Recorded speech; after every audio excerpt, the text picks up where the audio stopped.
Bienvenue. Aujourd'hui, nous explorons l'intersection fascinante entre la ludologie et l'informatique théorique. Nous verrons comment des jeux populaires comme Mario ou Tetris sont des systèmes formels capables d'illustrer les concepts abstraits, de la relation P versus NP jusqu'aux frontières de l'indécidabilité. Commençons par une prémisse fondamentale. Jouer de manière optimale équivaut souvent à résoudre des problèmes mathématiques ardus. La théorie de la complexité computationnelle trouve ici une incarnation tangible.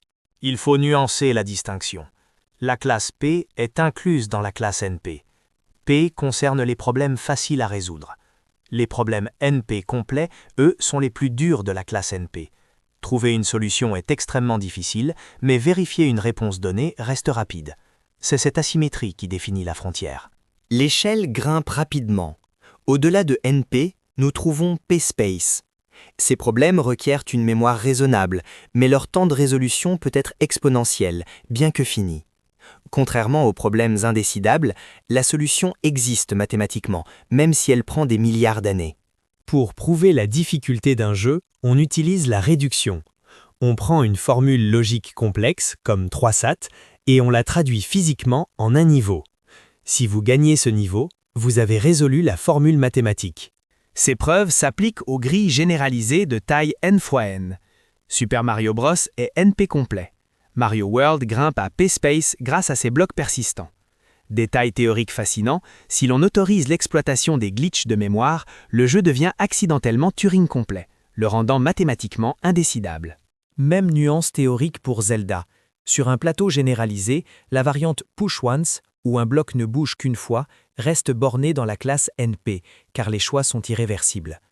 A l'inverse, Sokoban est PSPC complet, car les mouvements y sont illimités et réversibles, permettant des configurations cycliques exponentielles.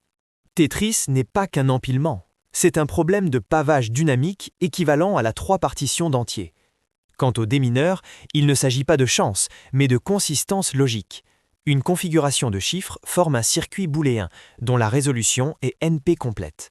Quittons le monde classique pour les paradigmes avancés. Comment la mécanique quantique, et spécifiquement l'intrication, redéfinit-elle la complexité ludique?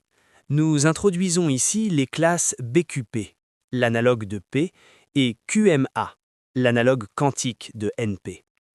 Le concept clé est l'intrication dans les jeux multijoueurs, noté MIP étoile. Ces jeux peuvent vérifier des problèmes indécidables, comme le problème de l'arrêt, dépassant tout ordinateur classique.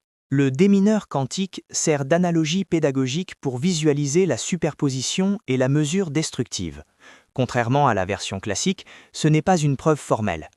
La véritable référence mathématique pour la dureté QMA reste le problème du hamiltonien local. Cela impacte la création de jeux. Si P est différent de NP, on ne peut pas générer un niveau complexe au hasard et vérifier rapidement s'il est faisable. Les développeurs doivent donc utiliser des méthodes constructives qui bâtissent la solution en même temps que le niveau, contournant ainsi le coût prohibitif de la vérification. Pour enseigner ces concepts, nous proposons une progression en 3 temps.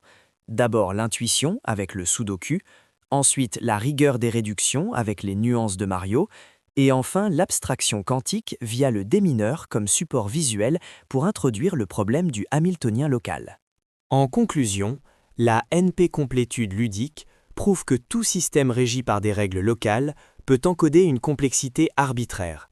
Les jeux sont une voie royale vers les vérités mathématiques les plus profondes.